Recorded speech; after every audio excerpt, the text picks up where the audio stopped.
Hello and welcome you all to our YouTube channel. आज हम लोग ट्यूटोरियल टेस्ट सीरीज अभ्यास जो 70th BPSC prelims test series बनाया गया है 70th बीपीएससी के लिए, इसके क्वेश्चंस को हल करेंगे। इसके थर्ड नंबर सेट को आज हम लोग हल करने जा रहे हैं। सेट 1 और 2 हम लोगों ने पहले ही हल कर लिया है। अगर आप देखना चाहते हैं तो वो प्लेलिस्ट में है। अगर नए दोस्त हम लोगों से जुड़ रहे हैं तो कृपया कर चैनल को सब्सक्राइब कर लें, वीडियो को लाइक कर दें, अपने दोस्तों के साथ भी जरूर शेयर करें। तो पहला क्वेश्चन है, हड़प्पा सभ्यता के संबंध में सूची 1 को सूची 2 से सम्मिलित कीजिए तथा सूचियों के नीचे दिए गए कूट की सहायता से सही उत्तर का चयन कीजिए। एक तरफ धातु दिया हुआ है, दूसरी तरफ प्राप्ति क्षेत्र, यानी कि यह धातु जो हड़प्पा सभ्यता के संबंध में है, इनकी प्राप्ति कहाँ से हुई थी। जैसे सोना, तो सोना की प्राप्ति जो थी ये कोलार से हुई थी। कोलार जो है कर्नाटक में है।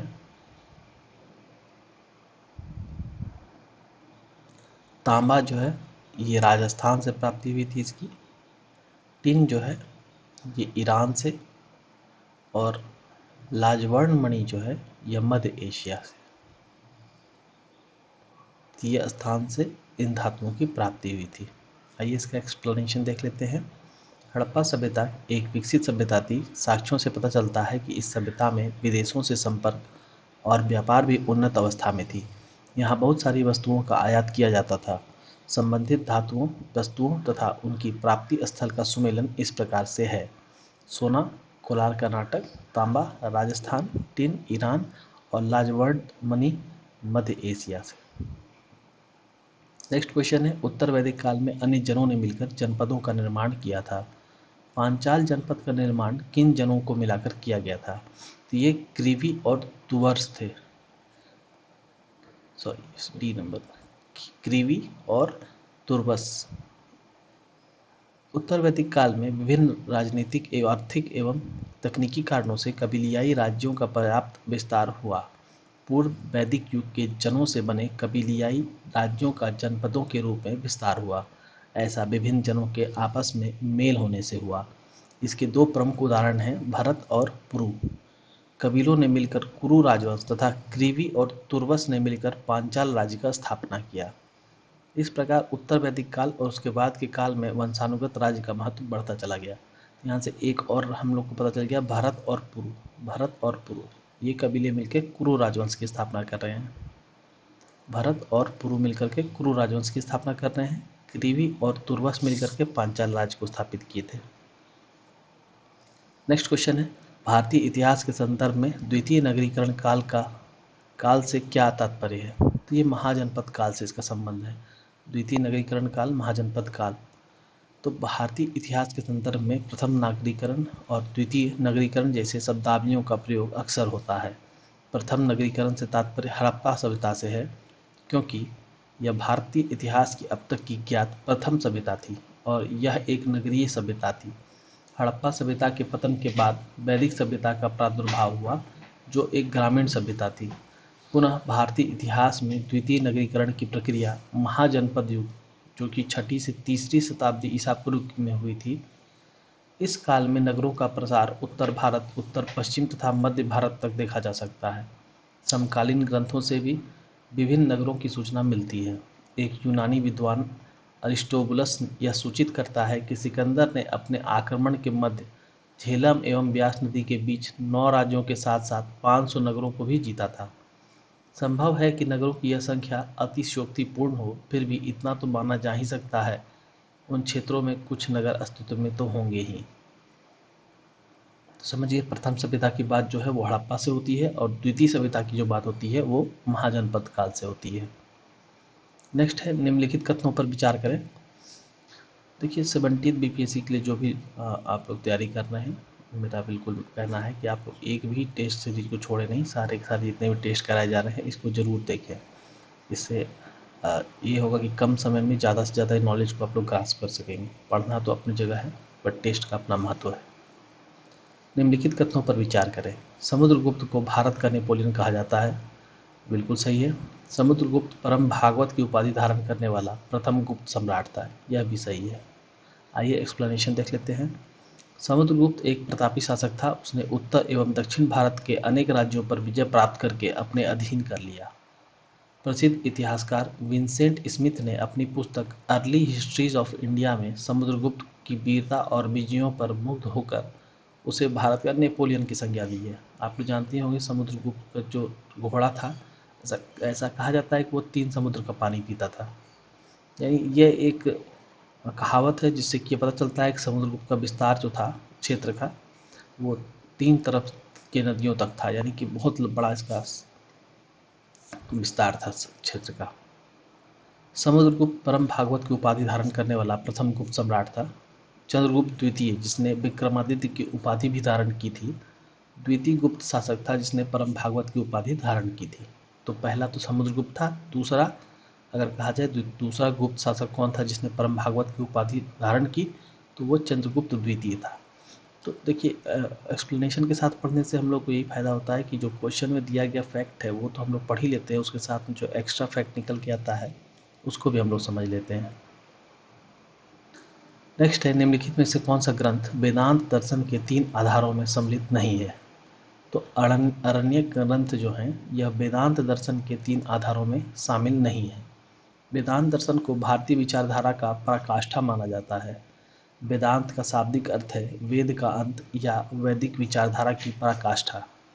वेदांत दर्शन के 3 आधार हैं, उपनिषद, ब्रह्मसूत्र और भगवत गीता।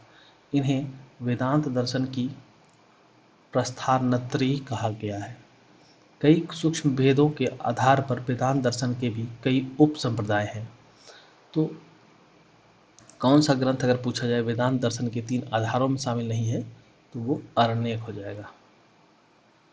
और वेदांत दर्शन में कौन कौन शामिल है अगर पूछा जाएगा, तो उपनिषद शामिल है, ब्रह्मसूत्र शामिल है और भगवत गीता शामिल है। सी यू की के नाम से प्रसिद्ध किस विदेशी यात्री का यात्रा वृत्तांत है? तो ये वेनसांग का है। वेनसांग ने अपने यात्रा वृत्तांत को सी यू की के नाम से लिखा था। वेनसांग एक प्रसिद्ध चीनी यात्री था जो हर्षवर्धन के शासनकाल में भारत आया था। यह क्वेश्चन पीसी 69 में पूछा है और पहले भी पूछता आया है। भारत आने का उसका उद्देश्य बौद्ध धर्म का अध्ययन और बौद्ध ग्रंथों का संग्रह करना था। उसने भारत के अनेक क्षेत्रों का भ्रमण किया तथा तत्कालीन समय के बारे में महत्वपूर्ण सूचना प्रदान की। उसका यात्रा वृत्तांत सी यू की, जो कि चीनी भाषा में है, इसके नाम से प्रसिद्ध है। नेक्स्ट है, भारत के सांस्कृतिक इतिहास के संदर्भ में पंचायतन शब्द किसे निर्दिष्ट करता है? तो पंचायतन जो है यह एक शैली है मंदिर रचना। पंचायतन एक पुल्लिंग शब्द है जो किसी देवता और उसके साथ के 4 देवताओं की मूर्ति के समूह के लिए प्रयुक्त होता है, जैसे शिव पंचायतन, राम पंचायतन आदि। इस प्रकार पंचायतन एक मंदिर रचना शैली है। 4 लघु मंदिरों से परिवृत होने के कारण ही इसे पंचायतन कहा गया है। उदाहरण अगर कहा जाए तो उदयपुर का जो जगदीश मंदिर है, इसकी रचना शैली पंचायतन है। सूची 1 को सूची 2 से सम्मिलित करना है। ये राज्य है और इनकी राजधानी दी गई है, इसका सही सुमेलित करना है। तो पल्लव जो है इनकी राजधानी कांचीपुरम थी, वर्धन की राजधानी कन्नौज थी, चालुक्य जो थे ये बादामी थे और पांड्य जो थे मदुरई थे, अपनी राजधानी रखे थे। एक्सप्लेनेशन भी तो वही सेम चीज़ है, पल्लव कांचीपुरम, वर्धन कन्नौज, चालुक्य बादामी और पांड्य मदुरई। भारत में मुस्लिम शक्ति की स्थापना की दृष्टि से सबसे महत्वपूर्ण युद्ध कब लड़ा गया था? तो ये 1192 में लड़ा गया था। तराइन का दूसरा युद्ध जो 1192 में लड़ा गया था, यह भारत में मुस्लिम शक्ति की स्थापना की दृष्टि से सबसे महत्वपूर्ण युद्ध था। इस युद्ध को पृथ्वीराज चौहान और मोहम्मद गौरी के बीच लड़ा गया था, जिसमें मोहम्मद गौरी विजयी हुआ था। आप जानते होंगे 1191 में भी पृथ्वीराज चौहान और गौरी के बीच में युद्ध हुआ था और इसमें पृथ्वीराज चौहान की जीत हुई थी, लेकिन उन्होंने मोहम्मद गौरी को जान से नहीं मारा था। लेकिन इसमें जो युद्ध हुआ इसमें मोहम्मद गौरी जीत गया। इसके पूर्व 1191 के तराइन के प्रथम युद्ध में मोहम्मद गौरी पृथ्वीराज चौहान के हाथों पराजित हुआ था। तराइन के द्वितीय युद्ध के बाद मोहम्मद गौरी ने भारत के जीते हुए क्षेत्र को देखभाल के लिए अपने एक गुलाम कुतुबुद्दीन ऐबक को प्रभार सौंपकर वापस अपने देश चला गया। इस प्रकार भारत में मुस्लिम शासन की नींव रखी गई। कथन और कारक पर विचार कीजिए तथा नीचे दिए गए विकल्प की सहायता से सही उत्तर का चयन कीजिए। पहला कथन है, बलबन ने अपने शासन को शक्तिशाली बनाया और सारी सत्ता अपने हाथों में केंद्रित कर ली। ये तो सही बात है। बलबन उत्तर पश्चिमी सीमा को मंगोल आक्रमण से सुरक्षित करना चाहता था। ये भी बात सही है, बात तो दोनों सही है, लेकिन कोई भी कथन का कारण नहीं समझ में आ रहा है। तो ये हो जाएगा दोनों सही हैं, पर आर ए की सही व्याख्या नहीं है। इसका एक्सप्लेनेशन देखते हैं। गयासुद्दीन बलबन, जो 1266 से 87 ईस्वी तक दिल्ली गद्दी पर बैठा, यह दिल्ली सल्तनत के गुलाम वंश का शासक था। इसने सम्राट के पद को दैवीय घोषित कर अपनी सारी सत्ता अपने हाथ में केंद्रित कर ली। इसका कारण था कि वह तुर्क अमीरों की तुलना में अपनी स्थिति को मजबूत करना चाहता था। बलबन ने मंगोलों के आक्रमण को रोकने के उद्देश्य से उत्तर पश्चिमी सीमा पर सुदृढ़ दुर्गों का निर्माण करवाया था। तो कथन और कारक दोनों तो सही हैं, लेकिन कथन जो है उसकी व्याख्या नहीं हो पा रही है कारक के द्वारा। फारस, जो ईरान कहा जाता था पहले, जो अभी का ईरान है, पहले फारस कहा जाता था। इसका प्रसिद्ध यात्री अब्दुल रज्जाक जो था, वो किस कालखंड में विजयनगर साम्राज्य की यात्रा किया था, यह बताना है।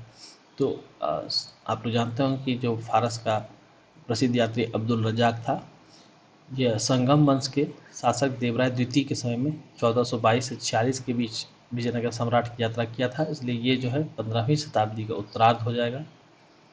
नहीं, 15वीं शताब्दी का पूर्वार्ध हो जाएगा। उत्तरार्ध तो बाद का बात हुआ, पहले ही यानी 1422 से 46 तक किया था। अगर ये 1450 के बाद करता तो ये उत्तरार्ध हो जाता। ये 50 से पहले किया है, इसलिए ये पूर्वार्ध होगा। तो 15वीं शताब्दी का पूर्वार्ध किसके समय में आया था? देवराय द्वितीय। ये याद रखेंगे, ये भी पूछता है। अब्दुल रज्जाक किसके शासनकाल में विजयनगर आया था? तो देवराय द्वितीय के समय में। बहमनी राज्य की स्थापना कब और किसके द्वारा की गई थी? तो अलाउद्दीन हसन के द्वारा 1347 ईस्वी में बहमनी राज्य की स्थापना की गई थी। दक्कन के अमीरों के विद्रोह के कारण मोहम्मद बिन तुगलक के शासनकाल के अंतिम दिनों में बहमनी साम्राज्य की स्थापना हुई।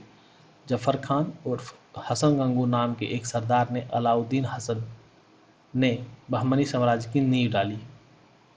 उसने गुलबर्गा को अपनी राजधानी बनाया और उसका नाम अहसानाबाद रखा। तो किसके समय में हुआ? तो ये भी जान गए, मोहम्मद बिन तुगलक के समय में हुआ है। और किसने किया था? तो अलाउद्दीन हसन ने किया था। और कब किया था? 1347 में किया था। किसकी बात हो रही है यहाँ पर? बहमनी राज्य की स्थापना की बात हो रही है।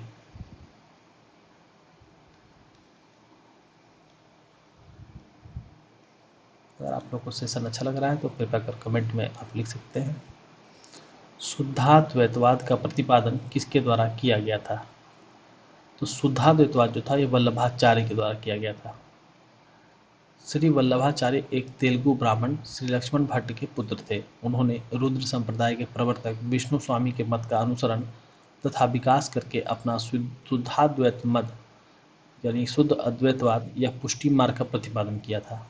उन्हें अग्नि का अवतार माना जाता है। तो श्री वल्लभाचार्य जो थे, इन्होंने ही शुद्धाद्वैतवाद का प्रवर्तन किया था। अकबर के समय का प्रसिद्ध चित्रकार कौन था? तो ये दसवंत थे। मुगल काल में चित्रकला का विकास अकबर के शासनकाल 1556 से 1605 में प्रारंभ हुआ था। आगे चलकर जहांगीर के शासनकाल में चित्रकला अपने चरमोत्कर्ष पर पहुंचा था। अबुल फजल ने अपनी पुस्तक आईने अकबरी में अकबरकालीन चित्रकारों के नाम का उल्लेख किया है। इनमें प्रमुख हैं दसवंत, बसावन, केशवलाल, मुकुंद, मिस्किन, हरिवंश, महेश आदि। तो इनमें से अगर कोई भी नाम आता है तो ये सभी के सभी अकबर के शासनकाल के समय के चित्रकार थे। फिर से एक बार रिपीट कर देता हूँ मैं। दसवंत, बसावन, केशवलाल, मुकुंद, मिस्किन, हरिवंश, महेश आदि। कथन और कारण पर चर्चा करना है। ब्रिटिश ईस्ट इंडिया कंपनी की पहली यात्रा दक्षिण पूर्व एशिया के लिए हुई थी, न कि भारत के लिए। कारण कह रहा है, आरंभ में डच कंपनी की तरह ही ब्रिटिश कंपनी भी पूरब के मसाले पर एकाधिकार स्थापित करने के लिए प्रयासरत थी। तो बिल्कुल सही बात है, यह भी सही है और यह भी सही है। और कारण भी सही है, क्योंकि एकाधिकार जो था डच कंपनी का जो एक अधिकार था वो मसालों पर बाद में हो गया था। ये केवल और केवल मसालों पर ही डच कंपनी व्यापार अपना स्थापित कर ली थी और ये इंडोनेशिया द्वीप पर चले गए थे। तो कथन सही है, कारक भी सही है और कथन की सही व्याख्या कारण के द्वारा की जाती है, तो इसका आंसर हो जाएगा ए।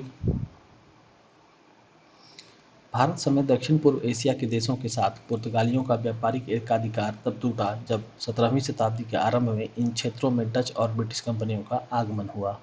आरंभ में डच कंपनी की तरह, जैसे हम लोग जानते हैं, 1498 में सबसे पहले पुर्तगाली आए थे भारत में और वो मसालों पर ही अपना एकाधिकार स्थापित करना चाहते थे। मसालों का यहाँ से व्यापार किए थे और पहले ही व्यापार में उन्हें 60 गुना फायदा हुआ था। उसके बाद फिर अलग यूरोपीय कंपनियां, दूसरी यूरोपीय कंपनियां भी भारत में आई थी। तो ब्रिटिश कंपनी भी पूर्व के मसाले व्यापार पर एकाधिकार स्थापित करने के लिए प्रयासरत थी। यही कारण था कि ब्रिटिश ईस्ट इंडिया कंपनी की पहली यात्रा दक्षिण पूर्व एशिया के लिए हुई थी, न कि भारत के लिए।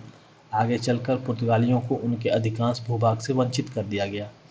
अतः प्रश्नगत कथन और कारण दोनों सही है और कथन कारण का उचित व्याख्या भी करता है। वांडीवास का युद्ध कब लड़ा गया था? 1760 में।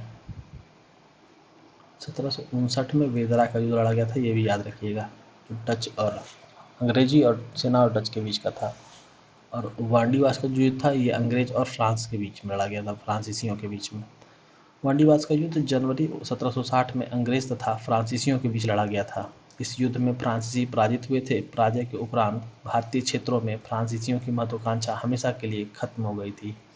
इस युद्ध में अंग्रेजी सेना के नेतृत्वकर्ता आयरकूट थे और फ्रांसीसी सेना का नेतृत्व काउंट डी लाली ने किया था।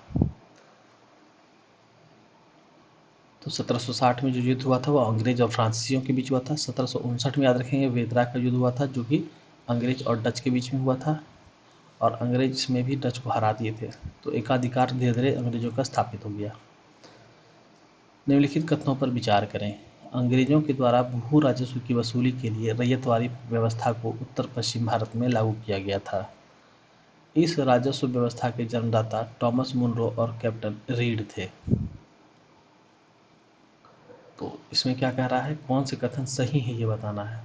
तो केवल 2 कथन सही है। ये जो व्यवस्था थे, इसके जो जन्मदाता थे वो टॉमस मुनरो और कैप्टन रीड थे, ये सही है। लेकिन इसकी जो बता रहा है जगह जहाँ पर इसको लगाया गया था यह गलत है। आइए एक्सप्लेनेशन देख लेते हैं। 18वीं शताब्दी के उत्तरार्ध में भारत में ब्रिटिश शासन स्थापित होने के बाद अंग्रेजों ने भू राजस्व की वसूली के लिए अनेक प्रकार के बंदोबस्त पद्धतियों का प्रयोग किया। इसमें से प्रमुख थे जमींदारी पद्धति, रैयतवाड़ी पद्धति और महालवाड़ी पद्धति। दक्षिण भारत में भू राजस्व की वसूली के लिए रैयतवाड़ी पद्धति को लागू किया गया था। इस व्यवस्था के जन्मदाता टॉमस मुनरो, जो कि उस समय के मद्रास के गवर्नर थे, और कैप्टन रीड थे। बाद में यह व्यवस्था बम्बई के कुछ भाग, असम और कुर्ग, जो कि आधुनिक कर्नाटक में है, उसमें भी लागू की गई थी। इसलिए कथन 1 गलत था जबकि कथन 2 सही था।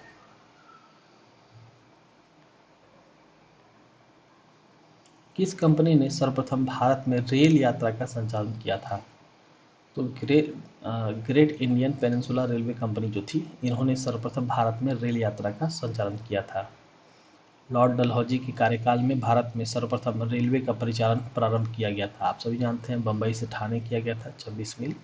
सन 1853 ईस्वी में ही बम्बई के बोरी बंदर स्टेशन से ठाणे के बीच भारत में सर्वप्रथम रेल यात्रा का प्रारंभ great Indian peninsula railway company के द्वारा किया गया था। नेक्स्ट है राजसी उपाधि अधिनियम कब पारित किया गया था? तो ये 1876 में पारित किया गया था। यह क्या है? राजसी उपाधि अधिनियम 1876 में पारित किया गया था। इस अधिनियम के तहत महारानी विक्टोरिया को 1 जनवरी 1877 में दिल्ली दरबार में भारत की साम्राज्ञी घोषित किया गया। इसी प्रकार सम्राट एडवर्ड 7 को वर्ष 1903 में और जॉर्ज पंचम को वर्ष 1911 में इसी अधिनियम के तहत भारत का सम्राट घोषित किया गया। पता भी है आप लोगों को, दिल्ली दरबार कराया गया था। एक दिल्ली दरबार बहुत फेमस, आप लोग जानते होंगे, 1911 में 12 दिसंबर 1911 को बंगाल विभाजन रद्द हुआ था दिल्ली दरबार में ही।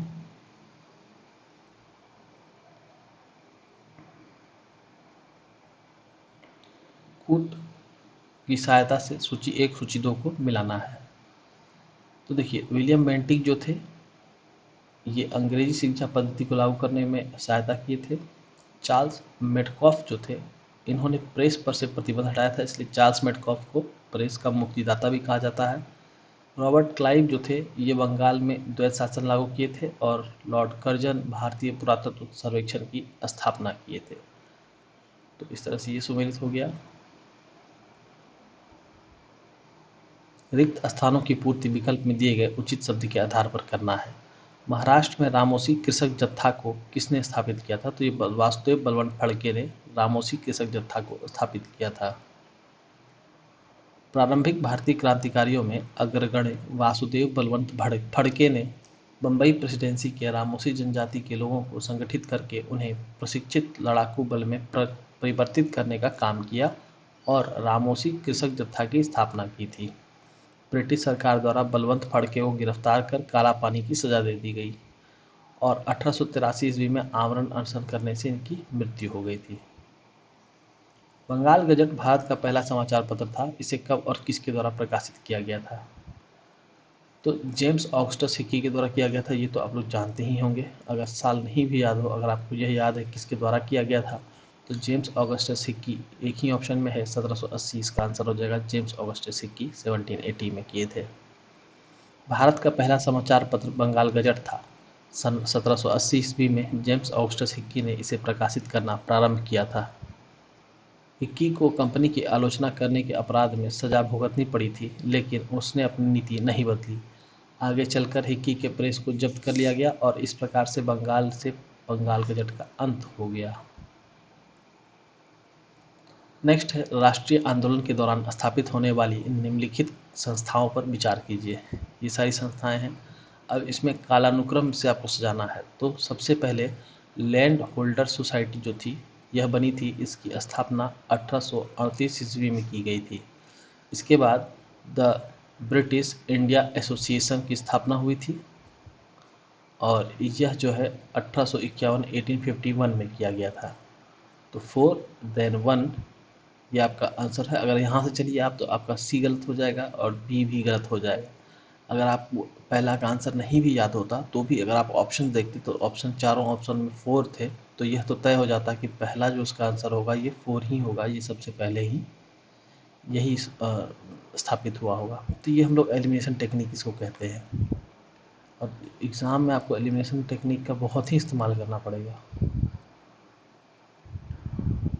क्योंकि हर क्वेश्चन को आप जानते नहीं हैं।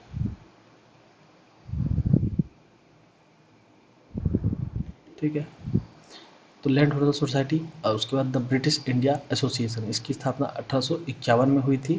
देन मद्रास नेटिव एसोसिएशन, इसकी स्थापना 1852 में हुई थी और इसमें द इंडियन एसोसिएशन जो बच जा रहा है इसकी स्थापना 1876 में हुई थी। तो इस तरह से लैंड होल्डर सोसाइटी सबसे पहले 1838 में बनी, उसके बाद ब्रिटिश इंडिया एसोसिएशन 1851 में, फिर मद्रास नेटिव एसोसिएशन 1852 में और लास्ट में द इंडियन एसोसिएशन 1876 में। तो इसका आंसर हो जाएगा 4123।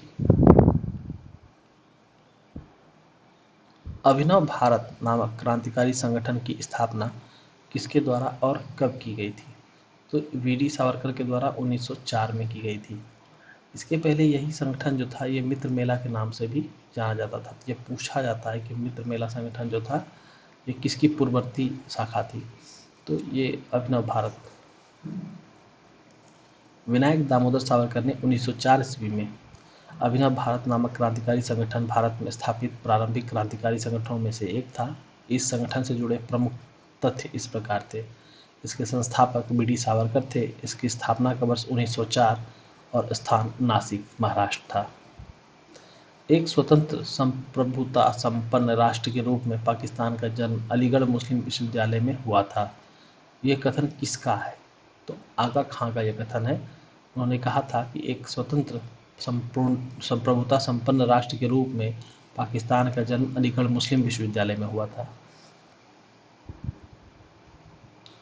अलीगढ़ मुस्लिम विश्वविद्यालय की स्थापना 1875 ईस्वी में सर सैयद अहमद खान ने की थी। इसका उद्देश्य मुस्लिम वर्ग को आधुनिक पश्चिमी शिक्षा उपलब्ध कराकर उन्हें प्रगतिशील बनाना था। लेकिन आगे चलकर यह विश्वविद्यालय भी कुछ हद तक मुस्लिम कट्टरपंथी राजनीति का ही शिकार हो गया। निम्नलिखित कथनों पर विचार करें। सन 1919 ईस्वी में खान अब्दुल गफ्फार खान ने खुदाई खिदमतगार नामक संगठन की स्थापना की थी। तो ये पार्ट सही है कि खान अब्दुल गफ्फार खान ने खुदाई खिदमतगार की स्थापना की थी, लेकिन ये 1919 में नहीं की थी, 1929 में की थी। नमक सत्याग्रह के दौरान गांधी जी के गिरफ्तार हो जाने के बाद आंदोलन के नेता के रूप में उनका स्थान वल्लभ भाई पटेल ने ले लिया था। तो आधा इसका भी बात सही है कि गांधी जी के गिरफ्तार हो जाने के बाद आंदोलन के नेता के रूप में, लेकिन उनका स्थान वल्लभ भाई पटेल ने नहीं लिया था, बल्कि नेतृत्व जो था वो तैयब अब्बास तैयब जी के हाथ में आ गया था। रैमजे मैकडोनाल्ड द्वारा सांप्रदायिक पंचायत की घोषणा कब की गई थी? तो आप लोग बिल्कुल याद होगा, 16 अगस्त 1932 को। द्वितीय गोलमेज सम्मेलन में विभिन्न संप्रदायों एवं दलित वर्गों के लिए पृथक निर्वाचक मंडल के विषय पर कोई सहमति नहीं बन पाई थी। अंततः इस सम्मेलन में इस समस्या के निदान के लिए ब्रिटिश प्रधानमंत्री रैमजे मैकडोनाल्ड को प्राधिकृत किया गया था। तदनुसार 16 अगस्त 1932 को रैमजे मैकडोनाल्ड ने सांप्रदायिक पंचायत की घोषणा कर दी थी। इसके अंतर्गत दलित वर्ग को भी अल्पसंख्यक मानकर हिंदुओं से पृथक करने का प्रयास किया गया था, जो अंग्रेजों की फूट डालो और राज करो की नीति का ही अंग था। हालांकि बाद में इसे निरस्त करना पड़ा था। नेक्स्ट क्वेश्चन है, भारतीय सरकार तत्कालीन ब्रिटिश उपनिवेश तथा देशी राज्यों के मध्य संबंधों को सुधारने की दृष्टि से ब्रिटिश सरकार द्वारा कब तथा किस प्रमुख कमेटी का गठन किया गया था? तो बटलर समिति 1927 में आई थी। याद रखिएगा, इसका संबंध देशी राज्यों और भारत सरकार जो उस समय का ब्रिटिश उपनिवेश था उनके बीच की स्थिति को सुधारने का था, संबंध को सुधारने का था। सन 1942 में क्रिप्स मिशन को भारत भेजने वाले ब्रिटिश प्रधानमंत्री कौन थे? तो ये विंस्टन चर्चिल थे। सन 1939 में द्वितीय विश्व युद्ध प्रारंभ होने पर भारतीयों की सलाह लिए बगैर ब्रिटिश सरकार ने भारत को युद्ध में शामिल घोषित कर दिया था। इस कारण से भारत के राष्ट्रवादियों ने द्वितीय विश्व युद्ध में ब्रिटिश सरकार को सहयोग नहीं देने का निर्णय लिया था। अतः द्वितीय विश्व युद्ध में भारत की भागीदारी और मदद मांगने के लिए मार्च 1942 में ब्रिटेन के तत्कालीन प्रधानमंत्री विंस्टन चर्चिल ने अपने कैबिनेट की एक सदस्य सर स्टैफोर्ड क्रिप्स के नेतृत्व में एक शिष्टमंडल को भेजा, जिसे क्रिप्स मिशन के नाम से जानते हैं। ईस्ट इंडिया कंपनी के निर्देशकों पर नियंत्रण स्थापित करने के लिए नियंत्रण बोर्ड ऑफ कंट्रोल की स्थापना किस कानून के द्वारा की गई थी? तो ये पिट्स इंडिया एक्ट 1784 के द्वारा की गई थी। रेगुलेटिंग एक्ट, यहाँ से एक क्वेश्चन पूछ ही लेता है, इसलिए इसको ध्यान रखिएगा। रेगुलेटिंग एक्ट 1773 के द्वारा ब्रिटिश सरकार ने ईस्ट इंडिया के कार्यों पर कुछ नियंत्रण रखने तथा उसकी कार्यप्रणाली में सुधार लाने का प्रयास किया था। रेगुलेटिंग एक्ट की कमियों को दूर करने के लिए 1784 ईस्वी में पिट्स का इंडिया एक्ट लाया गया, जिसके द्वारा भारत में ईस्ट इंडिया कंपनी के कार्यों को पूरी तरह विनियमित करने के लिए ब्रिटेन में एक बोर्ड ऑफ कंट्रोल या नियंत्रण बोर्ड को स्थापित किया गया। इसका मुख्य कार्य ईस्ट इंडिया कंपनी के निर्देशकों की नीतियों को नियंत्रित करना था। आवेग की विमा क्या होगी? तो आवेग mLT⁻⁻1। दाब अगर पूछा जाए तो mLT⁻⁻2 और बल अगर पूछा जाए तो mL⁻⁻1 T⁻⁻2। ध्वनि की तीक्ष्णता किसके द्वारा निर्धारित की जाती है? तो यह इसके तरंग धैर्य के द्वारा निर्धारित की जाती है। ऐसे क्वेश्चन बीपीएससी अक्सर पूछता है। ध्वनि की तीक्ष्णता किसके द्वारा निर्धारित की जाती है? तो यह ध्वनि के तरंग धैर्य के द्वारा। ध्वनि की तीक्ष्णता कंपन की आवृत्ति से निर्धारित होती है, लेकिन आवृत्ति और तरंग दैर्घ्य व्युत्क्रमानुपाती होती है, जैसे कि f is directly proportional to nu यानी वेवलेंथ। फ्रीक्वेंसी और वेवलेंथ जो होते हैं एक दूसरे के इन्वर्सली प्रोपोर्शनल होते हैं, व्युत्क्रमानुपाती होते हैं।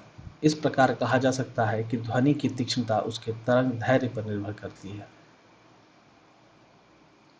किसी किरण पुंज के किसी विरल से किसी सघन माध्यम में प्रगमन के संबंध में निम्नलिखित में से कौन सा कथन सही है? किसी किरणपुंज की किसी विरल से किसी सघन माध्यम में प्रगमन करने वाली किसी किरणपुंज की गति धीमी हो जाती है और अविलंब की ओर मुड़ जाती है। तो इसमें क्या बताना सही है ना? हाँ, तो ये बिल्कुल सही है। किसी विरल माध्यम से किसी सघन माध्यम में प्रगमन करने वाली किसी किरणपुंज की गति में वृद्धि हो जाती है, नहीं वृद्धि नहीं होती है। किसी विरल माध्यम से किसी सघन माध्यम में प्रमगन करने वाली किसी किरणपुंज की गति धीमी हो जाती है और वह अविलंब से दूर हट जाती है। धीमी तो हो जाती है लेकिन अविलंब से दूर नहीं हटती है, उसके तरफ जाती है। किसी किरणपुंज से किसी विरल के किसी सघन माध्यम, तो ये तो बता ही दिए। ऑप्शन इसका आंसर ए हो जाएगा। सिंपल सी बात समझिए कि अगर जो है मीडियम, दो मीडियम है, मान लेते हैं एक मीडियम है ग्लास यानी शीशा और एक वायु है। अगर तो वायु से शीशे की तरफ, शीशे के अंदर कोई किरण पुंज या लाइट रे ट्रेवल कर रही है तो वह नॉर्मल की तरफ मुड़ती है, एक बात। दूसरी बात है उसकी जो चाल होती है वो धीमी हो जाती है। आप ही सोचिए, अगर आप लोग मान लीजिए बाइक लेके कहीं जा रहे हैं और आगे काफ़ी ज़्यादा बाइक्स आपके आगे चल रहे हैं, तो उनकी गति पर से ही आपकी गति निर्धारित होगी। अगर वो बाइक को अपनी धीमी करेंगे तो आप भी धीमा हो जाएंगे, यानी भीड़ बढ़ेगी तो आपकी गति भी धीमी हो जाएगी। तो यही होता है, वायु में क्या होते हैं, जो मॉलिक्यूल्स होते हैं दूर दूर होते हैं तो लाइट रेज तेज़ी से पास कर सकती है, लेकिन ग्लास के जो दो अणु होते हैं एक दूसरे के साथ, या दो परमाणु जो होते हैं वो एक दूसरे के साथ काफ़ी नज़दीक नज़दीक बॉन्ड होते हैं, इसलिए यहाँ पर लाइट रे धीमी हो जाती है। नेक्स्ट क्वेश्चन पे चलते हैं। माइक्रोफोन और मोबाइल फ़ोन के स्पीकर के बारे में निम्नलिखित कथनों पर विचार करें। तो देखिए, माइक्रोफोन किस क्या काम करता है? माइक्रोफोन ऑडियो को लेता है, रिकॉर्ड करता है और विद्युत संकेत में उसको चेंज करके और आपके मशीन तक पहुंचा देता है। तो माइक्रोफोन ध्वनि को विद्युत संकेत में परिवर्तित करता है, जबकि मोबाइल फ़ोन की अगर बात की जाए तो मोबाइल फ़ोन में जो स्पीकर लगा होता है, स्पीकर क्या करता है, विद्युत संकेत को लेता है और ध्वनि में परिवर्तित कर देता है, जिससे हम लोगों को ध्वनि सुनाई देती है। तो इसका आंसर 2 एंड 4 हो जाएगा। 2 एंड 4।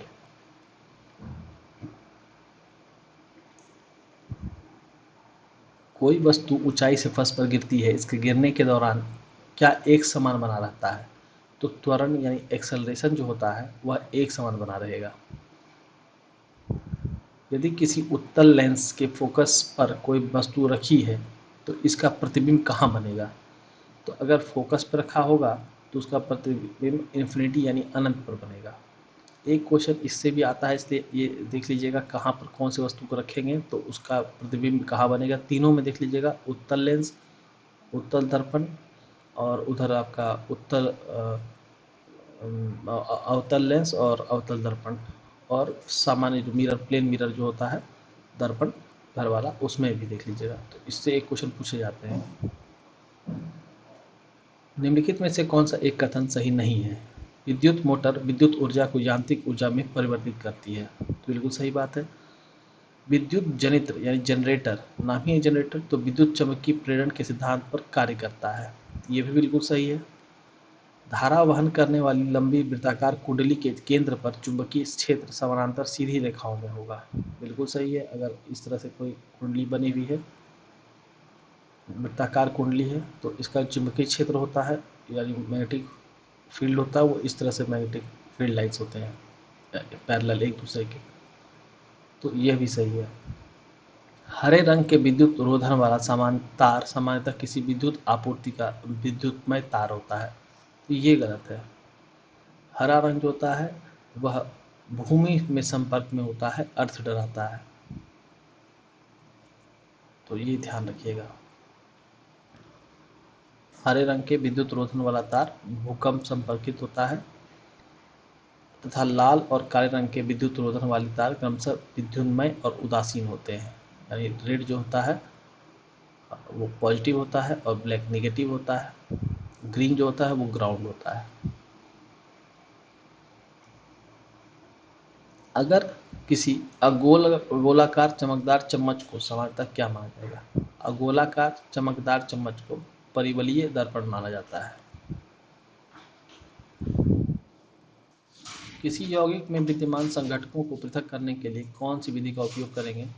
तो विद्युत रासायनिक विधि का उपयोग करेंगे। किसी यौगिक के घटकों के रासायनिक या विद्युत रासायनिक अभिक्रियाओं द्वारा उसे पृथक किया जा सकता है, परंतु भौतिक विधियों के द्वारा उसे पृथक नहीं किया जा सकता है। यह समांग होता है। किसी यौगिक के भीतर और रासायनिक गुणधर्म इसके अवयवी तत्वों से भिन्न होते हैं। यौगिकों को मोटे तौर पर कार्बनिक और अकार्बनिक, कार्बनिक जिसमें कार्बन मुख्य अवयव हो और अकार्बनिक जिसमें कार्बन मुख्य अवयव नहीं है, इन यौगिकों में वर्गीकृत किया जा सकता है।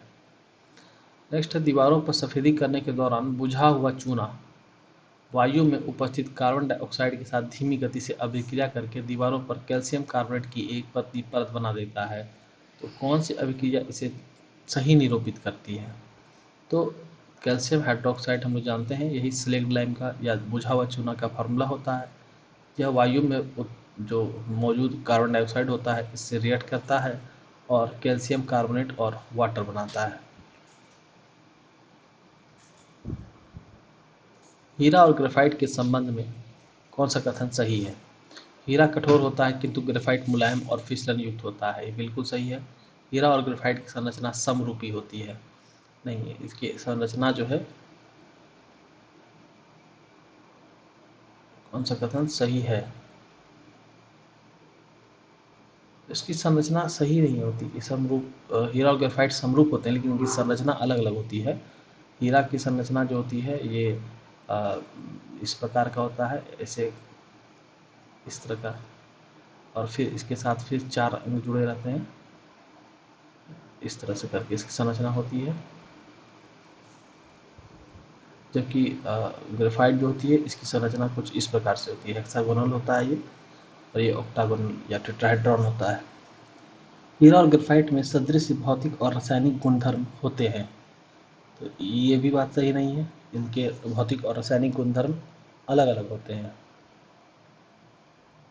उपयुक्त में से कोई नहीं, तो ये होगा नहीं, तो हमारा सही कथन ये हो जाएगा।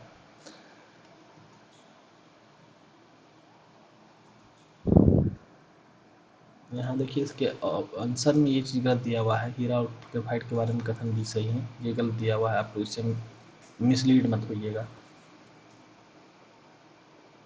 निम्नलिखित में से कौन सा पदार्थ यौगिक है? शर्करा, वायु, दूध और चाय। इन सब में शर्करा जो है हम लोग जानते हैं C12H22O11, इसका फार्मूला होता है, यह एक यौगिक है। अब यौगिक ये कैसे हुआ? तो यौगिक वह शुद्ध पदार्थ होता है जो 2 या 2 से अधिक तत्वों के निश्चित अनुपात में रासायनिक तौर पर संयोजन से बना है। वायु का हम लोग को नहीं पता है कि उसमें नाइट्रोजन की मात्रा, ऑक्सीजन की मात्रा, सबकी मात्रा अलग अलग है, तो कहाँ की वायु में कितना ऑक्सीजन है, कितना नाइट्रोजन है, ये डिपेंड करता है। उसी प्रकार से दूध भी जो है वो होमोजीनियस नहीं होता है, निश्चित अनुपात में रासायनिक तौर पर संयोजकों से नहीं बना होता है, ना ही चाय, तो ये शर्करा इसका सही उत्तर होगा। निम्नलिखित में से कौन सी ऑक्सीकरण अभिक्रिया नहीं है? तो लोहे पर जंग लगना तो ऑक्सीकरण है, दहन भी ऑक्सीकरण है, रेसिडिटी भी ऑक्सीकरण है, सोडा बोतल खोलना ऑक्सीकरण नहीं होता है। सोडा बोतल खोलना ऑक्सीकरण अभिक्रिया नहीं है, जबकि लोहे पर जंग लगना, विकृत गंधिता और दहन ऑक्सीकरण अभिक्रियाएं हैं। जब कोई पदार्थ किसी विद्युत घनात्मक तत्व अथवा हाइड्रोजन का त्याग करता है तो इसे ऑक्सीकरण कहते हैं, तथा वे अभिक्रियाएं जो ऑक्सीजन की उपस्थिति में संपन्न होती हैं ऑक्सीकरण अभिक्रियाएं कहलाती हैं। लोहे पर जंग लगना एक ऑक्सीकरण अभिक्रिया है क्योंकि लोहा वायु में उपस्थित ऑक्सीजन और जल से अभिक्रिया करके Fe2O3 यानी जंग का निर्माण कर लेता है। तेल या वसा युक्त पदार्थ ऑक्सीकृत होकर अपना स्वाद एवं गंध को बदल देते हैं, यह घटना विकृत गंधिता कहलाती है। यह एक ऑक्सीकरण अभिक्रिया है। दहन ऑक्सीजन की उपस्थिति में होता है, इसलिए यह भी एक ऑक्सीकरण अभिक्रिया है। सोडा बोतल खोलने पर कार्बन डाइऑक्साइड गैस निकलती है, यह एक ऑक्सीकरण अभिक्रिया नहीं है, इसलिए यही इसका आंसर हो जाएगा। एनोडीकरण प्रक्रिया के लिए कौन सा सही नहीं है? यह एल्यूमिनियम को संक्षारण प्रतिरोधी बनाता है, सही है। एल्यूमिनियम, टाइटेनियम और मैग्नीशियम जैसी धातुओं को एनोडीकृत किया जा सकता है, बिल्कुल सही है। यह वायुयान उद्योग में प्रयुक्त होता है। यह स्वच्छ एल्यूमिनियम पदार्थ एनोड होता है और ऑक्सीजन गैस कैथोड नहीं, यह गलत है। एनोडीकरण वह प्रक्रिया है जिसमें विद्युत धारा का उपयोग करके उसके ऊपर बने प्राकृतिक डाइऑक्साइड की परत को और अधिक मोटा किया जाता है। यह एल्यूमीनियम को संक्षारण प्रतिरोधी अर्थात जंग से बचाता है। इसका उपयोग वायुयान उद्योगों में किया जाता है। एनोडीकरण के लिए जिस एल्यूमीनियम की वस्तु पर ऑक्साइड की परत चढ़ानी होती है उसे एनोड बनाकर विद्युत अपघटनी पात्र में डाला जाता है। तनु सल्फ्यूरिक अम्ल को विद्युत अपघट्य के रूप में प्रयोग किया जाता है। विद्युत अपघटन करने पर कैथोड ऋणात्मक पर H2 गैस एकत्रित हो जाती है और एनोड धनात्मक पर बनी एल्यूमीनियम की धातु पर ऑक्सीजन गैस पहुंचती है और उस पर ऑक्साइड की मोटी परत बन जाती है। यानी एल्यूमीनियम की जो धातु होगी वो कहाँ पर होगी, एनोड बनेगी।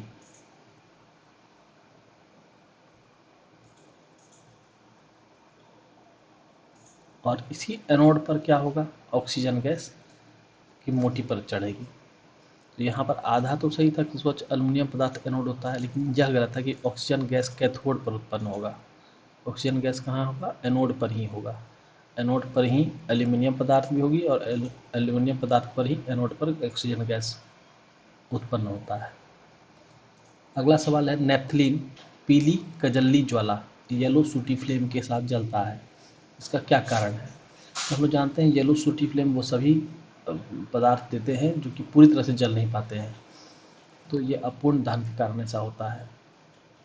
नेपथलीन पीली कजली ज्वाला के साथ जलता है, इसका कारण नेपथलीन का अपूर्ण दहन होता है।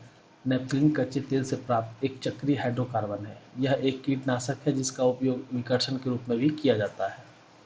नेपथलीन C10H8 के दहन का उपयोग काला धुआं उत्पन्न करने, विस्फोटकों का अनुकरण करने के लिए और आतिशबाजी विशेष प्रभावी में किया जाता है। ये इसका फॉर्मूला है। पर्ण विन्यास शब्द किसके प्रतिरूप से संदर्भित है। तो पर्ण यानी पत्तियां होती हैं, तो पर्ण विन्यास यानी पत्तियों का विन्यास हुआ। पादपों की शाखा या तने पर पत्तियों के विन्यास का क्रम पर्ण विन्यास कहलाता है। पर्ण विन्यास में पत्तियों के क्रम इस प्रकार का होता है कि पत्तियों को प्रकाश संश्लेषण के लिए अधिक से अधिक प्रकाश मिल सके। यह 3 प्रकार का होता है, एकांतर, विपरीत और चक्रीय पर्ण विन्यास। गुणसूत्र डीएनए और किससे मिलकर बने होते हैं। यानी गुणसूत्र जो है वो डीएनए और किससे मिलकर बने होते हैं, तो वो डीएनए और प्रोटीन से मिलकर बने होते हैं, याद रखेंगे। गुणसूत्र जो होते हैं डीएनए और प्रोटीन से मिलकर बने होते हैं। यह केंद्रक में पाए जाने वाले न्यूक्लियोप्रोटीन होते हैं जो कुंडलित धागेनुमा संरचना के रूप में दिखाई देते हैं तथा विभाजन के समय यह संघनित होकर दंडाकार, सर्पिलाकार, डंबलाकार या तंतुनुमा हो जाते हैं। इसकी लंबाई 0.5 से 30 माइक्रोमीटर और व्यास 0.2 से 3 माइक्रोमीटर होता है। डीएनए लगभग 40%, आरएनए 1 से 10%, हिस्टोन प्रोटीन 40 से 50% और नॉन हिस्टोन प्रोटीन लगभग 10% गुणसूत्र के घटक हैं। यानी अगर आपसे पूछा जाए गुणसूत्र के घटक क्या क्या हैं, तो इसमें डीएनए, आरएनए, हिस्टोन प्रोटीन और नॉन हिस्टोन प्रोटीन चारों होगा। गुणसूत्रों का मुख्यतः डीएनए के क्षारीय हिस्टोन प्रोटीन अष्टक कोर के चारों ओर लिपटकर कुंडलित या संघनित होने से होता है। तो हमारा सवाल था कि गुणसूत्र किस किस से मिलकर बने होते हैं, तो डीएनए और प्रोटीन से मिलकर बने होते हैं। जीवाणु में एक अस्पष्ट केंद्रक प्रदेश होता है जिसमें केंद्रक की झिल्ली नहीं होती है और केवल प्रोटीन रहित डीएनए होता है। ऐसे प्रदेश को क्या कहते हैं, तो ऐसे प्रदेश को केंद्रकाभ कहते हैं। केंद्रकाभ कहते हैं, केंद्रीकाभ नहीं, केंद्रकाभ कहते हैं। तो थोड़ा थोड़ा देखिए कितना जरा सा अंतर है, देखने में मिस्टेक होता है तो इससे आंसर गलत हो जाता है। तो केंद्रकाभ कहेंगे इसको। जीवाणु में एक अस्पष्ट केंद्रक क्षेत्र होता है जिसमें केंद्रक झिल्ली नहीं होती है और केवल प्रोटीन रहित डीएनए होता है। इस क्षेत्र को केंद्रकाभ यानी न्यूक्लियोइड कहते हैं। यह कोशिका द्रव्य में उपस्थित नग्न द्विरज्जुक वर्तुल एवं एकल डीएनए के रूप में होता है। ऐसी कोशिका को प्रोकैरियोटिक कोशिका कहा जाता है। नेक्स्ट है, ऊंचे पेड़ों में दारू वाहिकाओं के माध्यम से जल ऊपर की ओर चढ़ता है। जाइलम, जोसिजल याद रखिएगा। पौधों में होने वाली प्रक्रिया और पानी के गुणधर्म जो ऊर्ध्वगति में सहायक होते हैं वो कौन कौन से हैं, तो ये वाष्पोत्सर्जन, खिंचाव, संसर्जन और आसंजन, ये आंसर इसका सही होगा। ऊंचे पेड़ में दारू या जाइलम वाहिकाओं के माध्यम से जल ऊपर की ओर चढ़ता है। पौधों में होने वाली प्रक्रिया और पानी के गुणधर्म जो इस ऊर्ध्व गति में सहायक होते हैं, वाष्पोत्सर्जन, खिंचाव, संसर्जन और आसंजन है। डिक्सन तथा जॉली द्वारा दिए गए वाष्पोत्सर्जनाकर्षण जलीय संसर्जक मत यानी transpiration pull cohesive force of water theory के अनुसार रसारोहण की क्रिया निम्नलिखित तथ्यों पर आधारित है। पहला, वाष्पोत्सर्जनाकर्षण। पत्तियों की पर्णमध्योतक कोशिकाओं की भित्तियों से जल के वाष्पन के कारण इनकी परासरण सांद्रता तथा विसरण दाबनीयता अधिक हो जाती है और परासरण द्वारा जल जाइलम वाहिकाओं से पर्णमध्योतक कोशिकाओं में प्रवेश करता है। इससे जाइलम के द्रव में उत्पन्न तनाव को वाष्पोत्सर्जनाकर्षण कहते हैं। जल का संसर्जक बल यानी कोहेसिव फोर्स जो होता है, हाइड्रोजन बंधनों के कारण जल के अणुओं के बीच परस्पर आकर्षण को संसर्जक बल कहते हैं। संसर्जक बल के कारण मूल रोम से पत्तियों तक जल का एक अविरल स्तंभ बना रहता है। जल का आसंजक बल जल के अणु संकीर्ण जाइलम वाहिकाओं तथा वाहनिकाओं से असंजक बल द्वारा जुड़े होते हैं। आवृत्ति बीजियों के बीजांड में निम्नलिखित में से कौन सी अगुणित कोशिका नहीं है? तो बीजांडकाय जो है ये आवृत बीजियों के बीजांड में अगुणित कोशिका नहीं है। आवृत बीजियों के बीजांड में बीजांडकाय में अगुणित कोशिका नहीं होती है।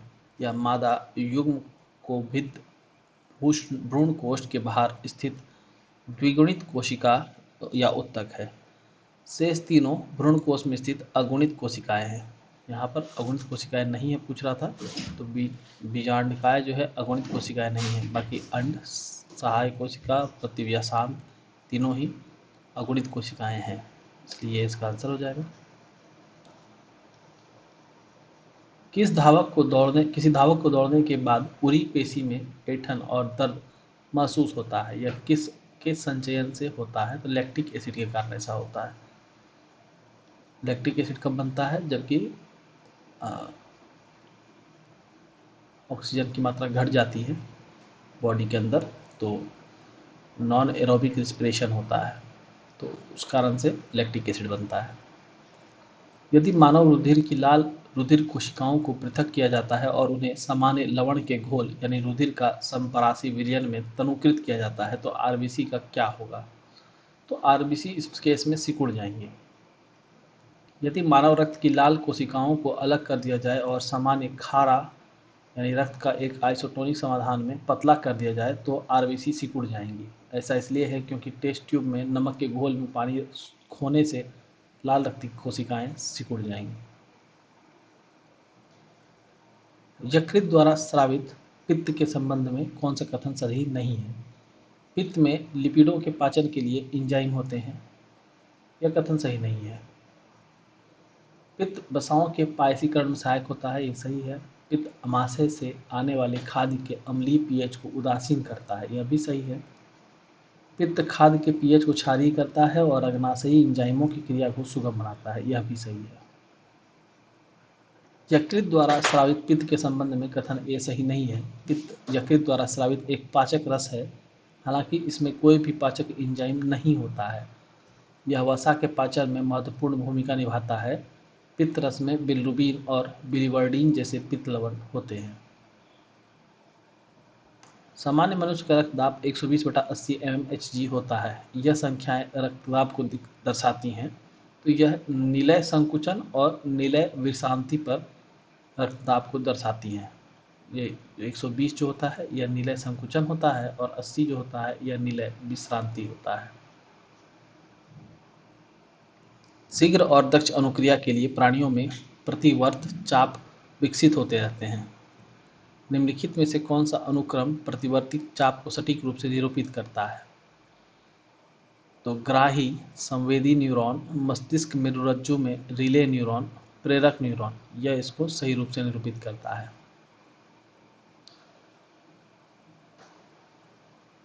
रोगाणुरोधी प्रतिरोध शीर्ष 10 वैश्विक सार्वजनिक स्वास्थ्य खतरों में से एक है। कौन सा विकल्प रोगाणुरोधी प्रतिरोध से संबंधित नहीं है?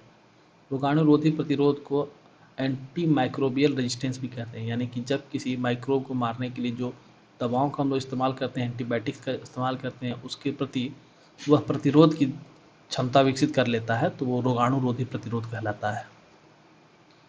तो सूक्ष्म जीवों या सुपर बग क्रमण का वायरस बनते हैं जिनका प्रतिजैविक इलाज नहीं कर सकते हैं। ये तो सही बात है। देश की अर्थव्यवस्था के लिए एएमआर की लागत महत्वपूर्ण है। बिल्कुल, यह एक प्रकार का असंक्रामक रोग है, ऐसा नहीं है। एएमआर बैक्टीरिया, वायरस और कवक में हो सकता है, तो यह भी इससे संबंधित है। रोगाणुरोधी प्रतिरोध के बारे में समझेंगे। यह तब होता है जब बैक्टीरिया, वायरस, कवक और परजीवी समय के साथ बदलते हैं और अब दवाओं का प्रतिरोध नहीं करते हैं, जिसके संक्रमण का इलाज करना कठिन हो जाता है और बीमारी फैलने, गंभीर बीमारी और मृत्यु का खतरा बढ़ जाता है। देश की अर्थव्यवस्था के लिए एएमआर की लागत महत्वपूर्ण होती है। रोगाणुरोधी प्रतिरोध एक वैश्विक चिंता के कारण क्यों है? दवा प्रतिरोधी रोग जनकों का उद्भव और प्रसार, जिन्होंने नए प्रतिरोधक तंत्र हासिल कर लिए हैं जो रोगाणुरोध प्रतिरोध के अनुरूप ढल जाते हैं, आम संक्रमणों के इलाज की हमारी क्षमता के लिए खतरा बने हुए हैं। विशेष रूप से खतरनाक बहु और सर्व प्रतिरोधी बैक्टीरिया, जिसे सुपर बग के रूप में जाना जाता है, का तेजी से वैश्विक प्रसार है, जो ऐसे संक्रमण का कारण बनते हैं जिनका प्रतिजैविक दवाओं जैसे मौजूदा रोगाणुरोधी दवाओं के साथ इलाज नहीं किया जा सकता है। प्रतिजैविक तेजी से अप्रभावी होते जा रहे हैं क्योंकि दवा प्रतिरोध विश्व स्तर पर फैलता है, जिससे संक्रमण और मृत्यु के इलाज में अधिक कठिनाई होती है। रोगाणुरोधी प्रतिरोध के आविर्भाव और प्रसार को कौन सी चीज़ें बढ़ावा दे रही हैं? एएमआर समय के साथ स्वाभाविक रूप से होता है, यानी एंटी माइक्रोबियल रेजिस्टेंस जो है ये समय के साथ स्वाभाविक रूप से होता है, आमतौर पर आनुवांशिक परिवर्तनों के माध्यम से होता है। रोगाणुरोधी प्रतिरोधी जीव लोगों, जानवरों, भोजन, पौधों और पर्यावरण में पाए जाते हैं। ये एक व्यक्ति से दूसरे व्यक्ति में या लोगों और जानवरों के बीच फैल सकते हैं, जिनमें पशु मूल का भोजन भी शामिल है, अतः विकल्प सी सही नहीं है। रोगाणुरोधी प्रतिरोध के मुख्य चालकों में रोगाणुरोधी दवाओं का दुरुपयोग और अति प्रयोग शामिल है। जैसे मान लीजिए कि आपको जो है फीवर हो जाता है या उसके संबंधित कोई बीमारी हो जाता है, किसी एक व्यक्ति ए है, इसको मान लेते हैं मलेरिया हो गया है, इसको डॉक्टर ने एंटीबायोटिक्स दिया है और एंटीबायोटिक्स का कोर्स है सपोज 15 डेज़ का, और वो व्यक्ति ने क्या किया, पहले कुछ दिन, एक हफ्ते तक, तो 7 डेज़ तक वो एंटीबायोटिक को खाया, फिर उसे अच्छा फील होने लग गया, तो उसको लगा कि मेरे अंदर की जो बीमारी है वो ठीक हो गई है, बाकी मुझे अब दवा की जरूरत नहीं है, तो 8 डेज़ का जो इसका एंटीबायोटिक का कोर्स था बचा हुआ, उसको इसने नहीं लिया। इस प्रकार क्या हुआ, इसके बॉडी के अंदर जो माइक्रोब्स थे, जो वायरस थे या जो बैक्टीरिया थे, तो उसने क्या किया, अब उसके अलग अलग प्रकार के बैक्टीरिया होते हैं, अलग अलग कहिए कि एक तरह समझते हैं, पावर समझते हैं। मान लीजिए एक हाई पावर का था, एक उससे थोड़ा लो पावर था, उससे थोड़ा एक लो पावर का था। सपोज एक समझने के लिए समझते हैं, एक 15 का था, एक 5 का था, एक 2 का था। तो जब 7 दिन तक दवा खाया गया तो 15 वाला तो मर गया और 5 वाला मर गया। इससे क्या हुआ, इससे ऐसा लगा कि चलिए अब हम बिल्कुल ठीक हो गए हैं, अब मेरे अंदर कोई तरह का परेशानी नहीं है। लेकिन 2 वाला जो था वह उस दवा के बावजूद भी जिंदा था। अब क्या हुआ, जो ये दवा के खाने से, जो इसका एंटीबायोटिक था उसके खाने से जब ये जिंदा रह गया, तो अब अगर दोबारा फिर इसको ऐसा बीमारी होता है या इसके कारण से जो भी बीमारी होता है और उसमें जब ये एंटीबायोटिक दिया जाएगा, तो ये 2 वाला जो बैक्टीरिया जीवित रह गया या वायरस जीवित रह गया है, वह एंटीबायोटिक के द्वारा मरेगा नहीं और अपने अंदर क्या जनरेट कर लेगा, एंटी माइक्रोबियल रेजिस्टेंस जनरेट कर लेगा।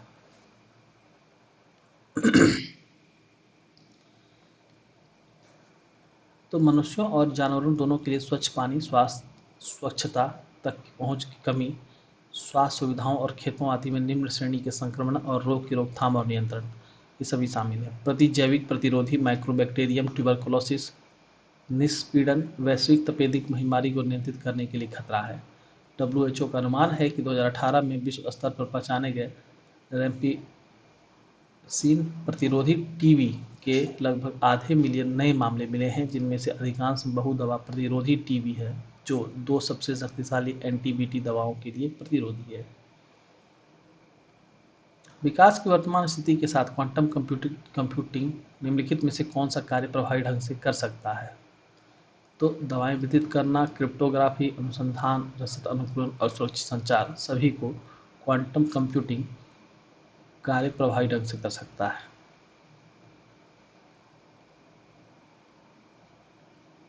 निम्नलिखित कथनों पर विचार कीजिए। भारतीय पेटेंट अधिनियम के अनुसार निम्नलिखित कथनों पर विचार कीजिए।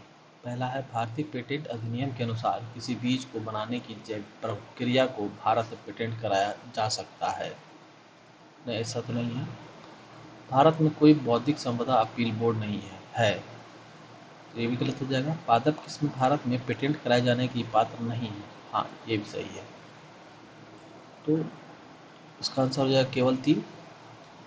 देखिए, पेटेंट एक्ट 1970 के अनुसार किसी बीज को बनाने की जैव प्रक्रिया को भारत में पेटेंट नहीं कराया जा सकता है, इसलिए कथन 1 गलत है। भारत में 1958 में बौद्धिक संपदा अपीलीय बोर्ड गठित किया गया था, जो एक अर्ध न्यायिक निकाय क्वासी जुडिशियल बॉडी है, इसलिए कथन 2 भी गलत हो गया। पेटेंट एक्ट 1970 के अनुसार पादप किस्में भारत में पेटेंट कराए जाने की पात्र नहीं है, इसलिए कथन 3 सही है। नेक्स्ट है, बैगन की आनुवांशिक अभियांत्रिकी से उसकी एक नई किस्म बीटी बैगन विकसित की गई है। इसका लक्ष्य क्या है? इसका लक्ष्य इसे नाशक जीव सह बनाना है। आनुवांशिक संशोधित फल यानी जेनेटिकली मॉडिफाइड क्रॉप के रूप में बीटी बैगन, बीटी ब्रिंजल को तैयार किया गया है। बीटी बैगन में बैसिलस थुरिजेनेसिस नामक बैक्टीरिया के जीन जो क्राई प्रोटीन उत्पन्न करते हैं, इनका उपयोग किया गया है। बीटी बैगन और बीटी कपास विकसित करने के निम्नलिखित कारण हैं। बीटी किस्मों के पौधों में स्वयं ही कीटनाशक प्रतिरोधी क्षमता विकसित करना, जिससे पौधों पर कीटनाशक दवा के छिड़काव की आवश्यकता नहीं होती है। कीटनाशकों के उपयोग में कमी करना तथा पर्यावरण संरक्षण को प्रोत्साहन देना